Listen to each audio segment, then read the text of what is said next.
할렐루야. 오늘도 함께 예배하는 우리 3대 가족들을 예수님의 이름으로 환영하고 축복합니다.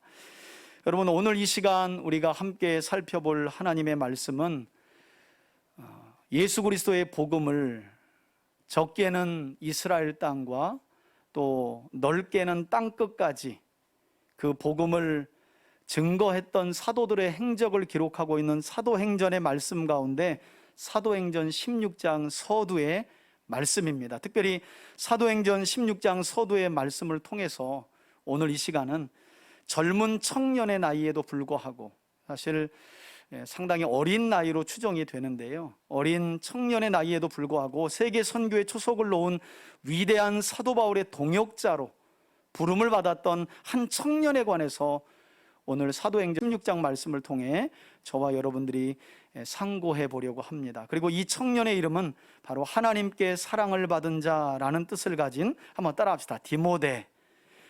하나님께 사랑을 받은 자라는 이름의 뜻을 가진 디모데라는 한 청년에 관한 말씀을 오늘 이 시간은 저와 여러분들이 함께 좀 나누려고 합니다.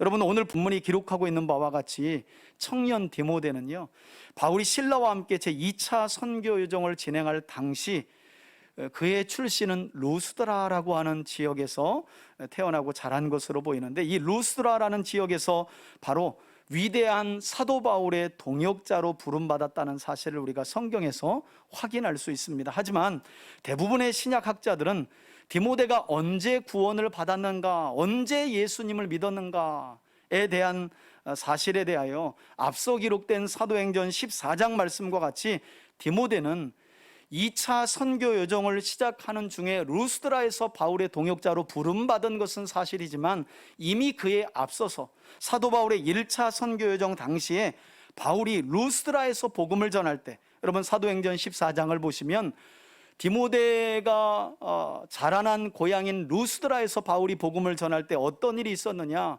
태어날 때부터 걷지 못했던 안진뱅이가 복음을 듣고 걸을 만한 믿음이 보여서 놀랍게 일어나는, 기적이 일어나는, 그 기적 때문에 바울과 바나바가 아주 곤욕을 치르지요. 어떤 곤욕을 치르냐면, 루스드라 지역 사람들이요, 제우스 신이 나타났다, 헤르메스 신이 현현했다, 사람의 모습으로. 그래서 제사장들은 소를 끌고 오면서 바울과 바나바를 신의 현현으로 생각하면서 그 앞에 제물을 때려잡아 제사하려고 했던 사도 바울과 바나바가 얼마나 깜짝 놀랐는지요. 그들을 안정시키면서 우리도 너희와 성정이 같은 사람인데 어찌하여 사람에게 나면서부터 걷지 못했던 이 사람을 일으킨 이는 하나님이시다, 부활하신 예수님이시다 하면서 루스드라 사람들을 안정시켰던, 그리고 이전에는 너희에게 하나님께서 자연의 계시를 통해 알리셨지만 이제는 때가 되매 예수 그리스도의 죽으심과 부활을 통해 생명의 주가 하나님이심을 나를 통해 선포하고 있다, 이렇게 복음을 전했을 그 당시에 이미 디모데는 예수 그리스도를 받아들였고 바울이 전한 복음으로 복음을 믿어 구원받았다라고 많은 학자들은 하나같이 입을 모아 주장을 하고 있습니다.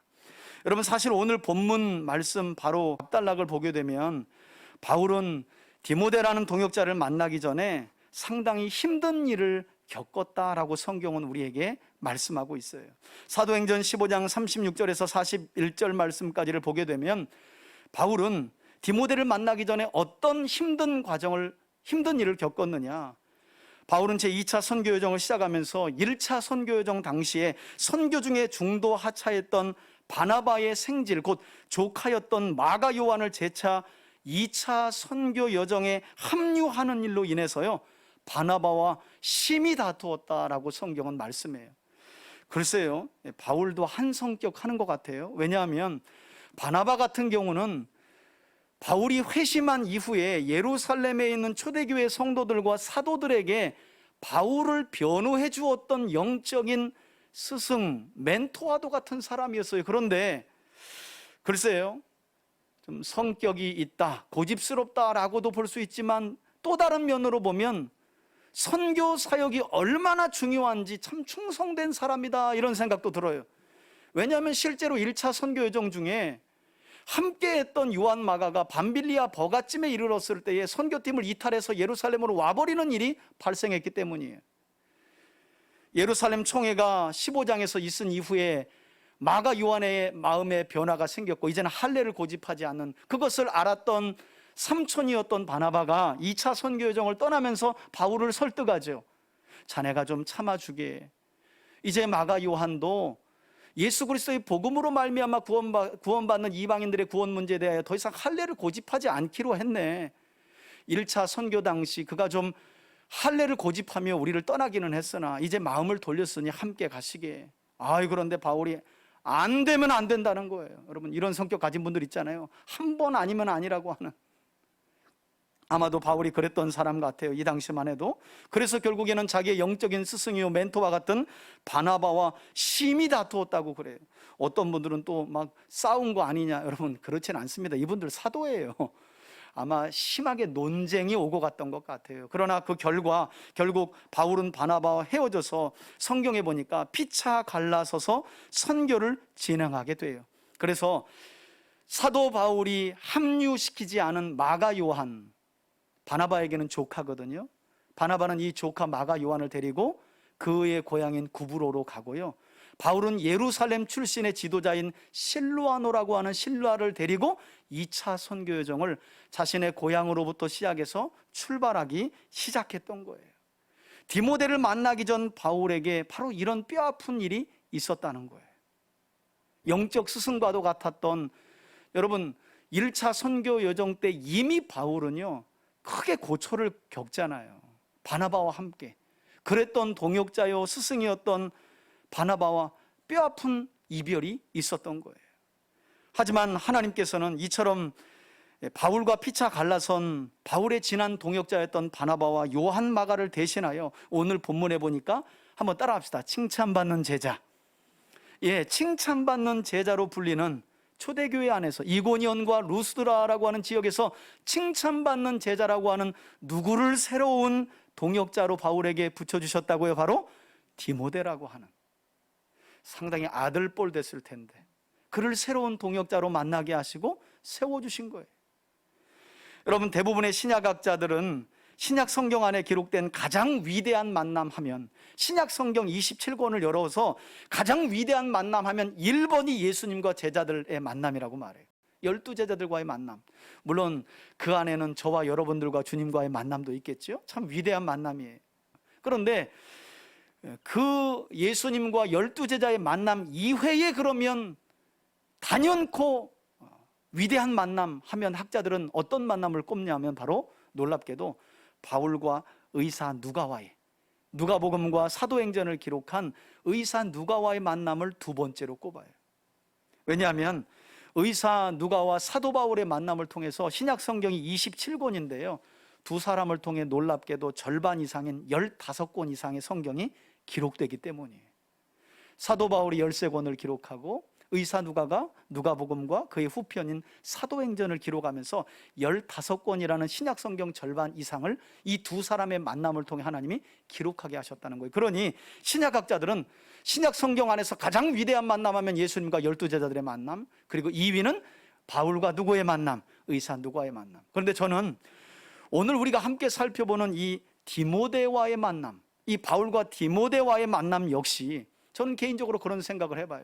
바울과 의사 누가와의 만남 못지않은, 아니 그 이상 정말 위대한 만남이 아니었는가 하는 생각을 개인적으로 해봐요. 왜냐하면 우리 앞에 보시고 바울 서신 가운데 몇 군데를 찾아서 함께 읽어가다 보면 정말 위대한 만남이었구나. 바울과 의사 누가와의 만남만 위대한 것이 아니라 바울과 디모데와의 만남도, 이 동역도 위대한 만남이었구나 라는 사실을 확인할 수 있는데, 자, 앞에 보시고 우리 고린도후서 1장 1, 2절을 한번 읽어보겠습니다. 바울이 고린도 교회에게 보내는 편지입니다. 아주 시작 부분입니다. 인사 부분입니다. 함께 읽습니다. 시작. 하나님의 뜻으로 말미암아 그리스도 예수의 사도된 바울과, 여기 나오죠, 누구 이름이? 형제 디모데는 고린도에 있는 하나님의 교회와 또 온 아가야에 있는 모든 성도에게 우리 하나님 아버지와 주 예수 그리스도로부터 은혜와 평강이 있기를 원하노라.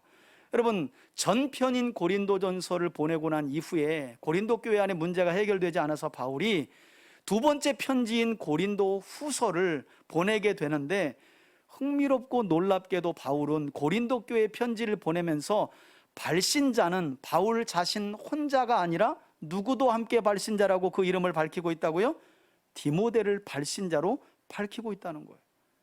여러분, 사도 바울이요, 초대교회 성도들과 교회 안에 일어난 문제를 해결하기 위해 보내는 편지의 발신 이름에 바울 자신만이 아니라 형제 누구의 이름을? 디모데를. 범상치가 않죠. 디모데라는 사람이 누구였길래 바울이 자신과 어깨를 나란히 하는 이름 위에 그 위치에 디모데를 두었던 거예요. 여기만 있는 것이 아닙니다. 빌립보서 1장 1절을 한번 읽어볼까요? 앞에 보시고 함께 한번 읽겠습니다. 시작. 그리스도 예수의 종 바울과, 여기도 나오죠, 디모데는 그리스도 예수 안에서 빌립보에 사는 모든 성도와 또한 감독들과 집사들에게 뭐 한다고요? 예, 여러분, 이때는 사도 바울이 3차 선교 여정 이후에 예루살렘에 올라갔다가 유대인들에게 고소당하고 결국 문제가 일어나서 자신이 로마인임을 밝힌 후에 황제에게 재판받기 위해서 로마로 이송되어서 가택연금되고 있었던 상황이었어요. 그때 에바브로디도를 통해 빌립보 교인들이 감옥에 갇힌 가택연금 중에 있는 바울에게 선교 후원금을 가지고 오는데, 문제는 에바브로디도가 왔다가 큰 병에 걸려 거의 죽게 되는 상황이 발생되는 거예요. 그때 바울이 빌립보 교회의 염려를 알고 이 편지를 보내는데, 역시 발신자 이름에 누구를요? 자신과 함께 디모데를. 여러분, 빌립보서를 보면 더 흥미로운 이야기도 나옵니다. 에바브로디도가 바울을 위로하고 빌립보 교회 성도들의 후원과 따뜻한 사랑을 전하러 왔다가 병들어 죽게 되는 상황이 벌어지게 돼요. 교인들은 담임 목사님이 갔는데 바울을 면회하러 갔는데 돌아오질 않아. 얼마나 큰 염려가 됐겠어요. 이때 빌립보서를 읽어보시면 바울은 빌립보 교회 성도들의 염려를 알고 디모데를 먼저 보낼까라고 했다는 거예요. 왜냐하면 디모데는 빌립보 교회 성도들과 교감이 있고요, 그 교회를 그 어떤 사람보다도 사랑했기 때문에 라고 밝히고 있어요. 그리고 오늘 방금 전 우리가 읽었던 것처럼 바울은 결국 에바브로디도가 나아서 그를 보내면서 빌립보서를 써서 보내게 되는데, 발신자 이름에 누구를? 디모데를 기록하고 있다는 거예요. 한 군데만 더 찾아볼까요? 골로새 교회에 보내는 편지에도 인사말에서 바울은 누구의 이름을 발신자 이름에 기록하고 있는가? 1, 2절 함께 읽습니다. 시작. 하나님의 뜻으로 말미암아 그리스도 예수의 사도된 바울과, 여기도 나오죠, 누구요? 형제 디모데는 골로새에 있는 성도들 곧 그리스도 안에서 신실한 형제들에게 편지하노니 우리 아버지 하나님으로부터 은혜와 평강이 너희에게 있을지어다. 여러분, 이 밖에도 바울은 데살로니가 전서와 후서, 그리고 빌레몬서까지 해서 무려 6편의 서신을 기록하면서 자신과 함께 초대교회에 보내는, 성도들에게 보내는 편지에서 발신자의 이름에 누구를 기록하고 있다고요? 디모데를. 무려 6편 안에. 아마도 대다수의 내용은 바울이 전부 다 권면하고 교정하는 서신이었어요. 그러나 바울은 함께 동역하는 디모데의 이름을, 아들과 같은 나이에 있는 디모데를 과감하게 동역자 이름에, 그리고 발신자 이름에 기록하고 있다는 거예요. 디모데의 위치, 바울이 디모데를 그냥 영적 아들이니까 말 잘 듣는, 복음을 전하는 데 있어서 그냥 말 잘 듣는 아들로만 생각하지 않았다는 것을 우리가 바울의 서신서 안에서 이처럼 확연하게 살펴볼 수 있다는 거예요. 뿐만 아니라 사도 바울은 그의 선교 말년에, 순교하기 직전에 목회 서신인 디모데 전서와 후서를 에베소에서 당시 목회하고 있었던 디모데에게 보내게 되는데요, 이때 바울은 에베소에서 목회하고 있는 디모데에게 자신이 죽고 나면 자기의 남은 모든 사역을 네가 이어갔으면 좋겠다라고 하는 유언을 목회 서신 안에 남겨두기도 해요. 여러분, 여러 편의 바울 서신에서 편지의 발신자로 함께 기록되고 있는 이 젊은 디모데는 이처럼 바울이 스스로 자신의 어깨를 나란히 할 만큼 아주 훌륭하고 성숙한 동역자요 사역자로 인정했다는 거예요. 그럼 이제 우리가 당연히 가져야 될 것이, 우리 안에 드는 질문이 있죠. 그렇다면 과연 사도 바울은 이 루스드라 출신의 이 젊디 젊은 디모데의 어떤 모습을 보았기에, 그가 어떤 삶을 살았던 사람이었기에 위대한 사도 바울의 어깨를 나란히 할 만한 동역자로, 더 나아가서는 여러분, 바울 서신을 보면 바울이 내가 믿음으로 낳은 아들이라고 일컫는 세 사람이 나와요. 첫 번째가 디모데고요, 두 번째가 디도예요. 세 번째는 감옥에서 만난 빌레몬의 종 오네시모를 가리켜서 내가 믿음으로 낳은 아들, 이렇게 말하는데 그 첫 번째 아들로 디모데를 언급해요. 믿음으로 내가 낳은 영적인 아들이다. 그렇게까지 바울에게 인정받고 동역자로 세워지며 영적인 아들로 세워질 수 있었을까? 무엇 때문에? 어떤 모습을 바울이 디모데에게서 발견했길래? 디모데가 어떤 삶을 살았길래? 오늘 짧은 본문이지만 오늘 이 시간은 저와 여러분들이 바로 그 점을 주목해가면서 본문의 말씀을 좀 살펴보려고 그래요. 여러분, 오늘 본문 말씀을 주의 깊게 보시면 사도 바울이 젊은 디모데를 자신의 진실한 동역자로 부를 수밖에 없었던 크게 두 가지 우리가 눈여겨봐야 할 디모데의 모습과 삶이 있었다고 성경은 우리에게 증언합니다. 루스드라 지역 출신으로 오늘날로 말하자면 다문화 가정이죠. 1절과 3절에 나와 있는 것처럼 디모데는요, 다문화 가정 출신이에요. 어머니는 유대인이었고 아버지는 그리스 헬라인이었습니다. 그랬던 디모데를 사도행전을 기록하고 있는 누가는 어떤 사람이라고 가장 먼저 오늘 이 짧은 본문 안에 디모데를 소개하고 있느냐? 첫 번째로 의사 누가는요, 디모데가 단순한 그리스도인이 아니라, 한번 따라합시다. 교회 공동체 안에서 제자로 불렸다. 여러분, 제자라는 말이 나와요. 우리 오늘 16장 1절에 보니까 바울이 더베와 루스드라에도 이름에 거기 디모데라고 하는 누가 있었다고요? 성경은 흥미롭게도 성도가 있었다, 그리스도인이 있었다 라고 말하지 않아요. 아주 구체적인 호칭을 붙입니다. 제자가 있었다라고 하는 말로 디모데를 지칭하고 있어요. 여러분, 앞서 말씀드렸지만 디모데는 사도 바울의 제1차 선교 여정 당시, 그러니까 이 사도행전 16장이 기록되고 있는 이때로부터 대략 한 예수님을 받아들이고 믿은 지가 1년쯤밖에 안 되는 거예요. 사도 바울이 증거했던 예수 그리스도에 대한 복음을 믿고 받아들이고 그리스도인이 된 지 1년 어간밖에 안 돼요. 그런데 놀랍게도 그는 이처럼 2년도 채 되지 않는 짧은 시간 안에 벌써 교회들 안에서 형제들로부터 뭐라고 불림을 받았다고요? 단순한 그리스도인이 아니에요. 성도가 아니에요. 제자라는 호칭을 받았다는 거예요. 그만큼 믿음이 성장해 있었다는 거예요.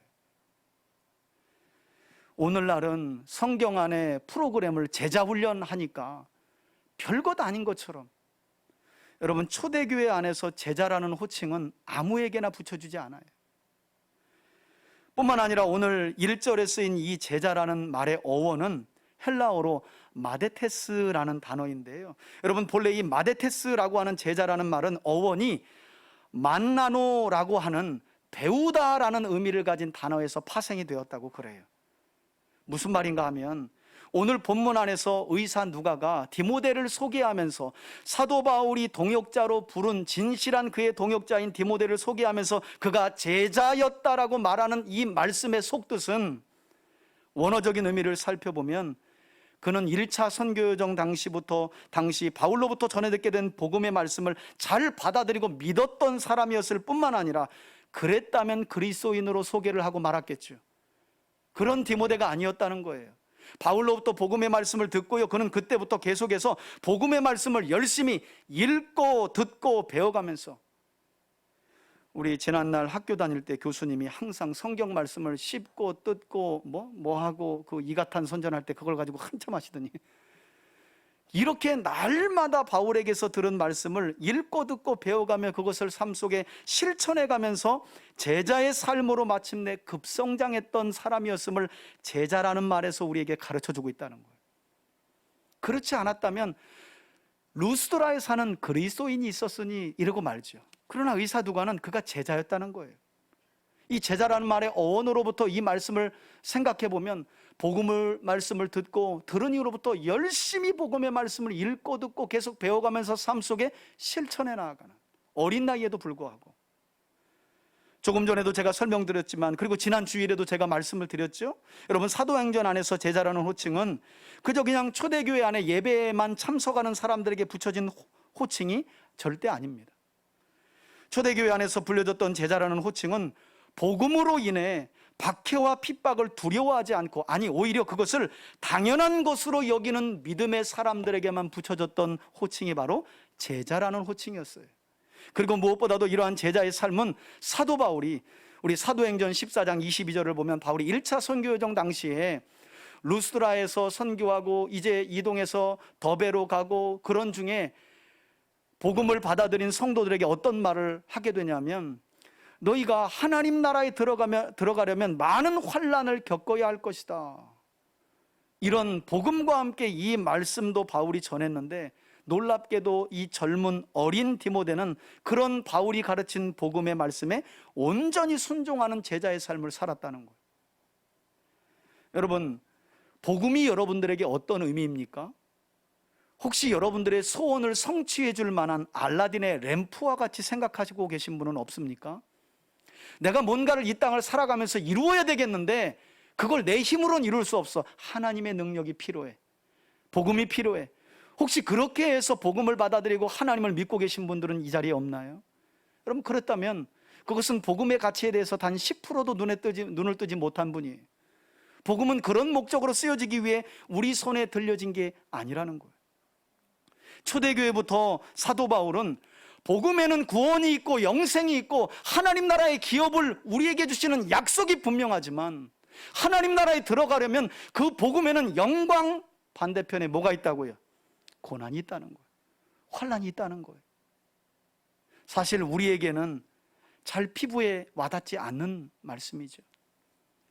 저 북녘 땅만 가도 복음이 뭡니까? 예수가 뭡니까? 교회도 마음대로 다닐 수 없어요. 신앙의 자유라는 게 없어요. 하나님의 은혜로 남쪽에서 태어난 은혜, 문제는 우리 안에 복음의 가치에 대한 소중함이 없는 거죠. 왜 복음이 필요한지, 나는 왜 복음에 목숨을 걸며 살아야 하는지, 복음이 우리에게 무엇을 가져다 주는지 그런 소중함을 모른다는 거예요. 저는 그런 점에서 오늘 이 자리에 있는 우리 3대 가족들 역시 복음이 우리에게 약속하고 있는 영광만 바라보는 성도들이 아니라 항상 하나님의 말씀을 배워가며 때때로 복음으로 인해 당하는 오늘 디모데처럼, 제자인 디모데처럼 고난까지도 두려워하지 않고 피하지 않고 당당히 맞서는 참된 제자의 삶을 살아가는 여러분들이 되시길 예수님의 이름으로 축원해 드립니다. 여러분, 한번 생각해 보세요. 믿음 때문에 당했던 고난이 언제적이었는가? 여러분, 환난과 함께 하나님 나라를 소망하며 살고 계십니까? 정말 힘든 것 같아요. 우리가 이 남한 땅에서, 대한민국에서 살아가면서 복음 때문에 무슨 환난을 당하며 산다? 여러분, 코로나19 때문에 교회가 핍박받고 있다고요. 어떻게 그것을 핍박이라고 말할 수 있습니까? 무식한 소행에 대한 세상의 지탄이지요. 소금물을 뿌려가며 덕도 안 되고, 아니 남을 사랑하는 게 기독교 정신이라고 말해놓고 온통 교회만 교회만. 여러분, 주님이 과연 그걸 원하실까요? 우리가 진정으로 교회를 사랑하고 주님을 사랑한다는 게 뭘까요? 하나님이 세상을 이처럼 사랑하사예요. 하나님이 교회를 이처럼 사랑하신 게 아니라 세상을 이처럼 사랑하사 독생자를 주셨다는 거예요. 교회뿐만 아니라, 주님의 몸된 교회뿐만 아니라 세상을 사랑함이 주님을 사랑함이라는 사실을 기억하는 저와 여러분들이 되시길 예수님의 이름으로 축원해 드립니다. 그런 점에서 오늘 이 디모데를 통해 우리의 삶을 한번 점검해 봤으면 좋겠어요. 많은 경우 오늘날 이 시대는요, 제자의 삶을 살아가며 당하는 고난을 피하는 것이 하나님의 은혜라고 생각해요. 그런 고난이 없는 것이 하나님의 축복이라는 이상한 패러다임이 교회 안에 씌워져 있어요. 그래서 수단 방법 가리지 않고 잘 나가기만 하면 하나님이 복 주셨다는 거예요. 그의 삶을 보면 복음으로 인한 환난과 고난이 전혀 없는 거예요. 온갖 수단과 방법을 가리지 않고 돈을 벌어가며 성공했는데 교회는 박수치고 있어요. 대단하다. 복음의 능력이 놀랍다. 하나님이 축복 주셨다. 과연 그럴까요? 그렇지 않다는 거예요. 어제도 제가 존경하는 박영돈 교수님이 페북에 글을 올리셨더라고요. 뭐라고 올리셨냐면, 설교를 준비 중인데 설교가 잡히지 않는다.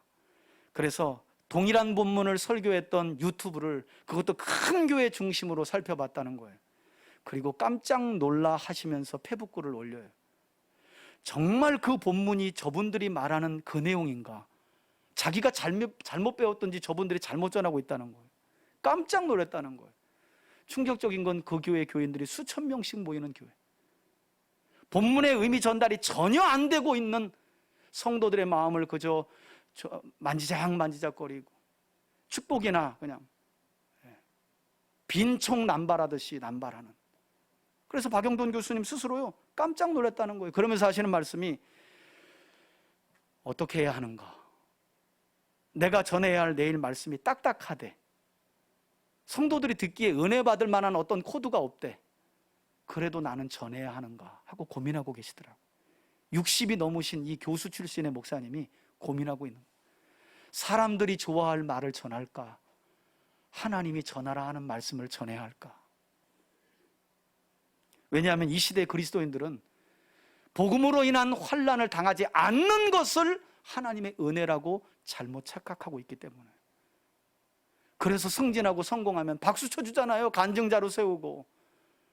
까보면 아주 더럽고 추악하기 그지없는데. 저는 그런 점에서 디모데의 삶을 조명하고 또 상고하는 이 시간, 저와 또 다른 제자로 저와 여러분들 이 시대에 부른 주님을 기억하면서 제자된 삶을 다시 한번 점검하는 저와 여러분들이 되시길 예수님의 이름으로 축원해 드립니다. 자, 그리고 오늘 본문을 보게 되면 사도 바울이 이처럼 젊디 젊은 제자 디모데를 그의 진실한 동역자로 부를 수밖에 없었던 두 번째 이유에 대해서, 첫 번째는 그가 단순한 그리스도인이 아니라 힘써 말씀을 배우고 읽고 들으며 삶에 실천하는 제자의 삶을 살아갔기 때문에 바울이 동역자로 불렀다. 두 번째로 의사 누가는 두 번째 이유를 뭐라고 오늘 본문에서 밝히고 있냐면, 여러분 2절 말씀을 보니까, 이는 디모데가 루스드라와 이고니온에 있는 그리스도인 형제들에게서, 여러분 이 두 지역은요 한 30km 정도 떨어져 있거든요. 우리로 말하면 송탄에서 수원까지는 가깝고요, 수원 한 최북단이라고 보셔야 돼요. 수원 저 북쪽 끝머리 정도, 그 정도가 한 대략 30km 나와요. 그 정도 거리쯤 떨어져 있는 지역인데, 이고니온과 루스드라에. 그러면 여러분 생각해 보세요. 박용환 목사님이 송탄 지역뿐만 아니라 수원 지역에까지 모든 그리스도인들에게 칭찬받는 자였다 그러면 대단해요, 안 대단해요? 야, 자기 얘기 아니니까 별로 공감도 없구나. 남 칭찬받는데 내가 얻을 게 뭐냐? 여러분, 목사가 칭찬받아야 교회가 칭찬받고 성도도 칭찬받는 거예요. 여하튼 여러분, 엄청난 지역이잖아요. 송탄과 수원 지역에 있는 모든 교인들에게 칭찬을 받았다는 말이. 그런데 디모데가 그처럼 모든 교회의 형제들에게 칭찬받는 사람이었다고 의사 누가는 증언하고 있어요. 여러분, 여기에 쓰인 칭찬받는 자라는 말의 헬라어 원어도 에마르튀레이토라는 말인데요, 이 에마르튀레이토라는 말이 어떤 어원을 가지고 있냐면, 어떤 어원에서 파생되냐면, 마르티스라고 하는 증인이라는 말에서 파생된 말이 바로 이 칭찬받는 자라는 말의 뜻이에요. 무슨 말인가 하면, 다시 말해 제자 디모데는요, 비록 그가 젊은 청년의 나이에 불과했지만 자신이 거주했던 루스드라 지역뿐만 아니라 이고니온 지역까지 대략 한 30km 떨어진 지역에 있는 모든 교회들의 형제들에게까지 그의 성품과 인격에 대하여 증언하는 자가 있었다는 거예요. 이걸 의역하면 호평받았다, 좋은 평가를 받았다는 거예요. 대단하죠? 20대 정도 되는 한 청년이 예수를 믿은 지는 한 2년도 채 되지 않았는데 벌써 단순한 그리스도인이 아니라 제자로 세워졌고, 그냥 제자가 아니라 교회 안의 형제 자매들에게 그 성품과 인격에 있어서 호평을 받는, 칭찬을 받는 그런 한 사람의 그리스도인으로, 제자로 멋지게 세워졌다는 거예요. 궁금하죠? 도대체 디모데가 어떤 사람이었길래 이처럼 평판이 좋은 평가를 받는, 칭찬받는 자였을까? 안타깝게도 오늘 본문 안에는 기록이 안 되어 있지만, 여러분, 사도 바울이 죽기 전에 유언으로 남긴 디모데 후서를 보면 사도 바울이 디모데를 택한 이유, 디모데가 바로 이처럼 제자의 삶을 살아가며 주변 사람들에게서 좋은 성품과 인격으로 칭찬받는 사람일 수밖에 없었구나라고 하는 부가적인 설명을 우리가 얻을 수 있어요. 그 내용이 디모데 후서 1장 5절에 나와 있는데 우리 앞에 보시고 한번 읽어보겠습니다. 함께 읽습니다. 시작. 이는 내 속에, 여러분 여기서 너하고 2인칭이 나오면 다 디모데입니다. 바울이 디모데를 지칭하는 거예요. 한 번만 더 읽읍시다. 시작. 이는 내 속에 거짓이 없는 믿음이 있음이라 생각함이라. 이 믿음은 먼저 내 외조모 로이스와 내 어머니 유니게 속에 있더니 지금은 누구 속에? 내 속에도 있는 줄 확신하노라. 여러분, 젊은 디모데가 사도 바울의 동역자가 되기 전 주변 사람들로부터 좋은 평판의 증언을, 그러니까 저 사람은 내가 보장해, 이런 사람들이 한둘이 아니었다는 거예요. 그럼 대단하지 않아요? 여러분들 한번 생각해 보세요. 누군가 여러분들에 대하여 평가를 낼 때 집사님, 저분은 내가 보장해, 그런 분이 얼마나 계세요? 그런 삶을 살고 계신가요? 놀랍게도 디모데는 그런 사람이었는데, 그런 칭찬받는 사람이었는데, 그가 자라난 출생 배경, 성장 배경을 보니까 그와 같이 디모데를 칭찬받는 좋은 성품과 인격으로 자라도록 도운 이가 있으니, 신앙의 조력자가 있으니 누구였다고요? 한번 따라합시다. 외로어유. 외할머니 로이스, 어머니 유니게. 죽었다 깨어나도 안 헤어져요. 요것도 제가 로얄티를 가지고 있는 거예요. 외로어유. 그래서 외할머니 로이스, 어머니 유니게. 이 두 사람의 신앙 조력이 마침내 바울을 제자되게 하고 또 그의 성품과 인격이 갖추어져서 많은 그리스도인 형제들에게 칭찬받는 자로 자라게 되었다는 거예요. 그리고 사도 바울은 한 걸음 더 나아가서 디모데를 칭찬받는 사람으로 교육하기 위해 그의 외조모, 특별히 그의 어머니 유니게가 특별히 무엇을 강조하였다고 이 마지막 디모데 후서에서 다시 한번 강조하고 있느냐, 우리 그 내용을 한번 앞에 보시고 함께 다시 한번 읽겠습니다. 디모데 후서 3장 14절로 17절까지의 말씀입니다. 함께 읽습니다. 시작. 그러나 너는 배우고 확신한 일에 거하라. 너는 내가 누구에게서 배운 것을 알며 또 어려서부터 성경을 알았나니 성경은 능히 너로 하여금 그리스도 예수 안에 있는 믿음으로 말미암아 구원에 이르는 지혜가 있게 하느니라. 모든 성경은 하나님의 감동으로 된 것으로 교훈과 책망과 바르게 함과 의로 교육하기에 유익하니 이는 하나님의 사람으로 온전하게 하며 모든 선한 일을 행할 능력을 갖추게 하려 함이라. 여러분, 위대한 사도 바울이 왜 그 많고 많은 사람들 가운데 젊디 젊은 이 디모데를 그의 진실한 동역자이자 믿음으로 낳은 아들로 이제 부르고 세운지 감이 오십니까? 여러분, 바울은 이처럼 어렸을 때부터 성경을 통해 거짓 없는 믿음으로 자라왔고, 그리고 그리스도 예수의 복음을 받아들인 후로부터 복음의 말씀을 힘써 배우며 삶의 실천함으로 제자의 삶을 살아가면서 주변 사람들로부터 좋은 평판을 받는 어리지만 디모데였기에, 비록 그가 젊은 나이에도 불구하고 그를 과감하게 자신과 어깨를 나란히 할 만한 초대교회의 편지를 쓰면서도 디모데도 함께 동역자로 불러 세웠다는 것. 여러분, 아직은 나이가 어리니까 그런 생각도 버리세요. 복음은 나이가 젊다고 변화시키지 못하는 복음이 아니에요. 나는 이제 나이가 많으니 복음은 나이가 많다고 변화시키지 못하는 능력 없는 복음이 아니에요. 젊디 젊은 디모데 한 사람을 이처럼 변화시킬 수 있는 능력이 복음에 있는 거예요. 여러분, 저는 오늘 설교를 준비하고 마무리해가면서 이런 생각을 한번 해봤어요. 오늘은 디모데에 관해서 함께 살펴보는 거잖아요. 위대한 사도 바울의 동역자로 부름받은 디모데, 그는 제자의 삶을 살아가는 사람이었고 주변 형제들에게서 칭찬받는 사람이었어요. 제가 어떤 생각을 설교를 마무리해가면서 해봤냐면, 만일 오늘 이 시대에 사도 바울이 다시 살아서 돌아와 우리 교회에 온다면 예수님께서 다시 오실 때까지 복음 사역을 진행하기 위해 어떤 사람을 그의 동역자로 다시금 부를까? 여러분 생각에는 어떠세요? 시대가 지났으니까 그 기준이 다를까요? 이제 좀 다른 기준으로 다른 동역자를 세워볼까 하고 바울 선생님이 그렇게 생각하실까요? 아마도 바울은 2000년 전 그때나 지금이나 동일하게 성경을 통해 거짓 없는 믿음을 가지고 복음의 말씀을 힘써 배워가면서, 그러니까 입으로의 신앙이 아닌 거죠. 제자는 박해와 핍박도 두려워하지 않는 삶으로 믿음을 살아내는 사람이,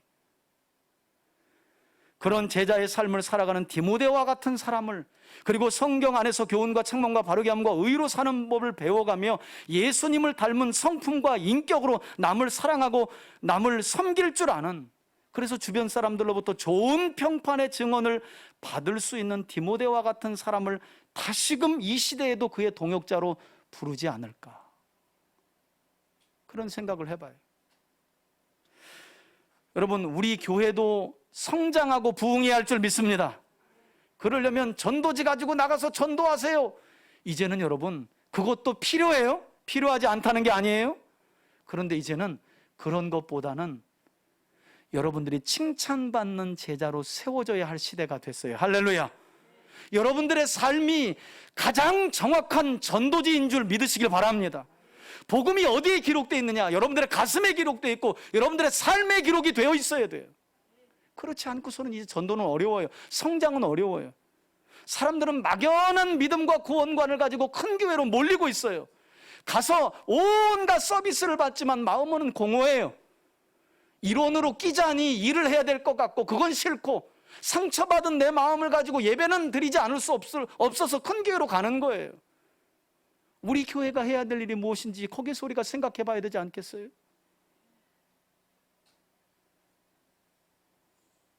진짜 이제는 삶 속에 그리스도의 복음이 명확하게 새겨진 좋은 평판을 받는 제자의 삶을 살아가는 그리스도인이 필요한 시대예요. 목회자도 마찬가지입니다. 여러분 얼마 못 가요. 큰 교회 부목사로 있었다, 뭘 썼다, 그런 분들이 개척하고 교회 성장시켜서 부흥되고 큰 교회 되니까 이상한 짓 하는 거 보세요. 그것도 이제 믿을 만한 게 아니더라고. 그것도 복음의 가치를 보여줄 수 없는 게 돼버렸어요. 이제는 진짜 저와 여러분들이 디모데와 같이 나이를 떠나서, 그것이 젊든지 나이가 많든지, 이제는 복음의 말씀을 힘써 읽고 듣고 배워가며 삶 속에 실천하는 제자의 삶과 더불어 그런 삶을 통해 좋은 성품과 인격을 변화시켜 그리스도 닮은 삶을 통해서 좋은 호평과 평판을 받는 그런 삶을 살아가야 전도가 되어지고 인도가 가능한 시대를 살고 있다는 거예요. 주중에도 제가 그런 말씀 드렸는데요. 여러분, 코로나 때문에 전도하지 못하는 것입니까?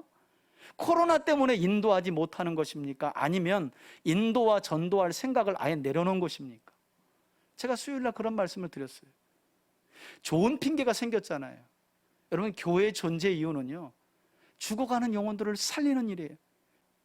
그런 점에서 저는 우리 3대 가족 모두가, 먼저는 여러분들 가정이 오늘 디모데가 이렇게 성장하게 된 배경 들으셨죠? 하나님의 말씀인 성경을 항상 자녀들에게 읽어주고 들려주며 교육하는 작은 교회로서의 가정으로 여러분들의 가정이 세워지기를 축복하고요, 또 복음의 말씀을 여러분들뿐만 아니라 여러분들의 자녀에게까지 힘써 가르쳐 제자의 삶을 살아가고 제자의 삶을 가르치는, 여러분 이단들은 이런 것들이 철저합니다. 철저해요. 오히려 이단들은 철저해요. 그러니 자녀들이 따라가지 않을 수가 없죠. 이상하게 진짜 복음을 가진 그리스도인들이 방종하는 경우가 많아요. 저는 그런 점에서 우리 성도들 모두가 그런 작은 교회로서의 가정을 세워가고, 또 복음의 말씀을 여러분들뿐만 아니라 자녀들에게 가르치며 제자의 삶을 본을 보이며 교육하는 여러분들, 그래서 여러분과 여러분의 자녀와 여러분의 가정이 주변 사람들에게 교회뿐만 아니라 세상에서 좋은 평판의 증언을 얻을 수 있는, 오늘 디모데처럼 칭찬받는 제자로 저와 여러분들 또 여러분들의 가정이 세워져서, 그런 또 저와 여러분들로 인해서 오늘 본문 마지막 5절 말씀과 같이 우리 3대 교회도 초대교회가 건강했다는 것은 단순히 양적 부흥이 아니에요. 믿음이 굳건해졌다는 거예요.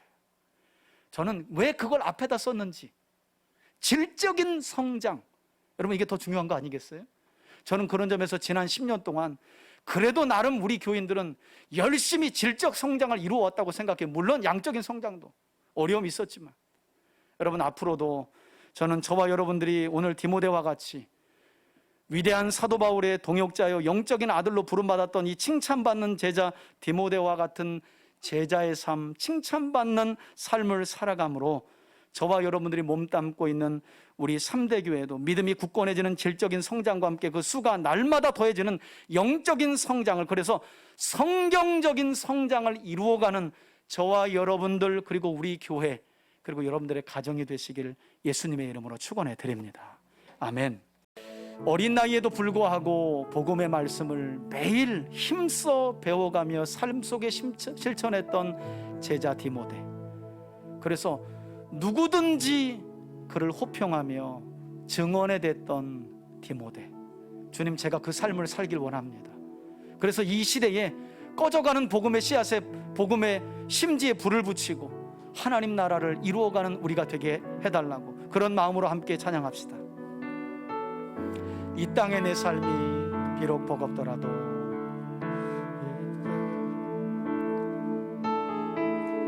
이 땅의 내 삶이 비록 버겁더라도 주님의 선하심, 주님의 선하심 나 믿으며 가리. 이 작은 자통에 주가 이뤄가. 얼마든지 하나님은 여러분들을 통해 일하십니다. 감사로 사는 삶 나 살기 원하네. 내 삶의 시간 속에 주 일하시네. 아멘. 내 모든 여정 속에 함께 하시네. 깊고도 크신 주의 영광을 나 보리라. 위대하신 주, 나는 주님께 속한 자 되어 주의 나라 위해 전심으로 살리라. 주의 마음에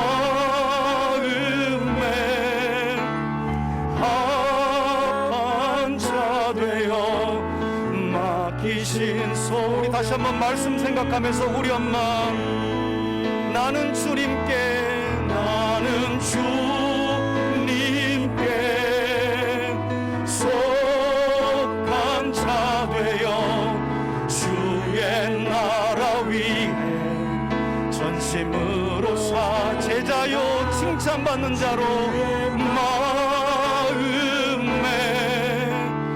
합한 자 되어 맡기신 소명 이루리.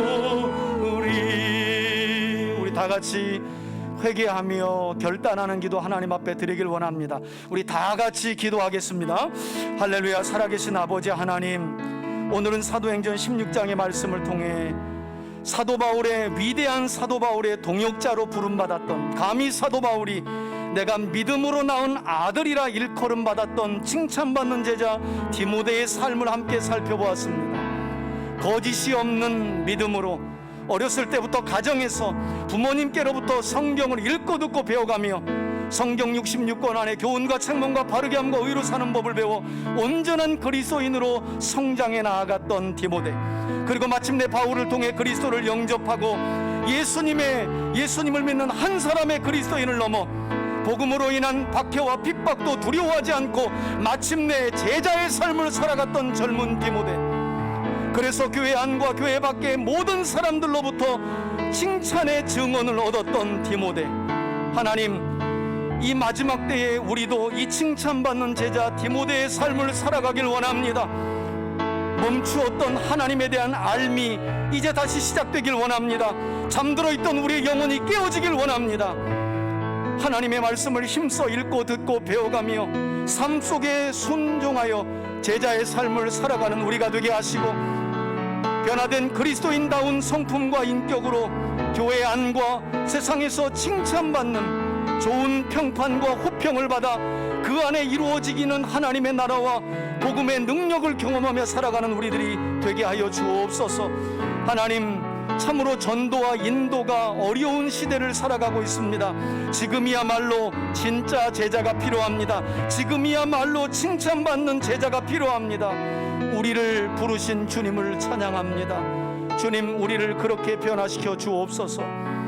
제자다운 삶을 살아가게 하시고 칭찬받는 하나님의 사람으로 세워지게 하여 주옵소서. 그런 우리 성도들과 가정이 되게 하시고, 그런 우리 성도들의 가정과 경영하는 모든 것들에 복을 더하여 주옵소서. 제가 기도하겠습니다. 하나님, 복음을 전하기 참으로 어려운 때를 살아가고 있습니다. 그러나 위기는 우리에게 어쩌면 기회인지도 모릅니다. 사람들은 가짜가 아닌 진짜를 찾고 있기 때문입니다. 진짜 제자다운 삶을 살아간 디모데, 좋은 평판을 받아가며 복음의 가치를 높였던 디모데, 이제 우리가 살아가야 할 삶이 분명해진 줄 믿습니다. 디모데와 같이 칭찬받는 제자로 세워지는 우리가 되어 하나님 나라의 영광을 드러내고 복음의 능력의 가치를 온 삶으로 증거해내는 저희들 되게 하여 주옵소서. 칭찬받는 제자로 살아가기를 결단하며 나아가는 우리 성도들이 하나님 은혜 안에 거하길 원합니다. 한 주간도 성령의 충만함과 말씀의 다스림 안에 살게 도와주시고, 순종할 때마다 약속하신 하늘의 신령한 복과 땅에 기름진 충만한 은혜 가운데 살게 도와주옵소서. 때때로 복음 때문에 환난과 박해와 핍박이 있을 그때 그 눈물을 주님이 닦으실 줄 믿습니다. 수렁에서 전능하신 오른팔을 내밀어 반드시 건져주시고 구원해 주실 줄 믿습니다. 그런 믿음을 잃지 않고 칭찬받는 제자로 살아가는 우리 성도들 되게 하여 주옵소서. 축복하며 예수님의 거룩하신 이름으로 기도합니다. 아멘. 축도하겠습니다. 이제는 우리 주 예수 그리스도의 은혜와 하나님 아버지의 사랑과 성령의 교통하심이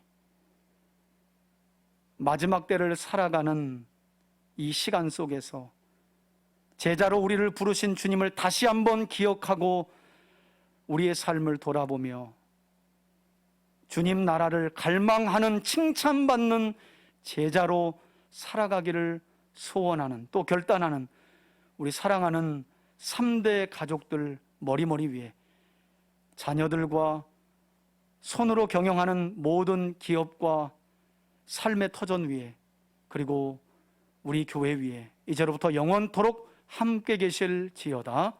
아멘.